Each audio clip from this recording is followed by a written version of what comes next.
Sir இந்த குழந்தைகளுடைய உலகம் எப்படின்னா, நீங்க பெருசா அறிவாளியா ஏதாவது ஒண்ணு பேசுனீங்கன்னா உடைச்சு விட்டு போயிடுவான். நான்லாம் ரொம்ப வீட்ல என்ன பண்ணுவேன்னா, யாருமே இந்த கொரோனா டயத்துல யாருமே பேசுறதுக்கு ஆள் இல்லைன்னா, என் வீட்டுக்காரி தான் கூப்பிட்டு வச்சு ஏதாவது கவிதை சொல்லுவேன். அவளுக்கு வேற வழி கிடையாது. நம்ம கிட்ட கேட்டே ஆகணும். நான் ஒரு காலத்துல சொன்னேன், இந்த ராமாயணத்துல ஒரு காட்சி வரும். ராமரும் இலக்குவரும் சீதையும் அப்படி நடந்து வருவாங்க. கம்பன் எழுதுவாரு, இந்த ராமர் எப்படி அழகா இருக்காருன்னு இவங்களை உட்கார வச்சு நான் விளக்குறேன். வெய்யோன் ஒளி விரி சோதியில் மறைய பொய்யோ எனும் இடையாளோடும் இளையாளோடும் போனான். யார் தெரியுமாப்பா போனா? ராமர் கருப்பு. கம்பன் எழுதுறாரு, மையோ மர கதமோ மறி கடலோ மலை முகிலோ ஐயோ இவன் அழகு என்னும் அழியா புகழுடையான்னு எழுதினா இருப்பான்னு.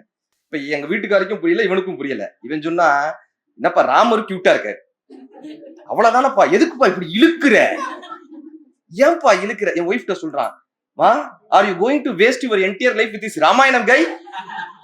யாரு? நம்ம ராமாயணம் கை.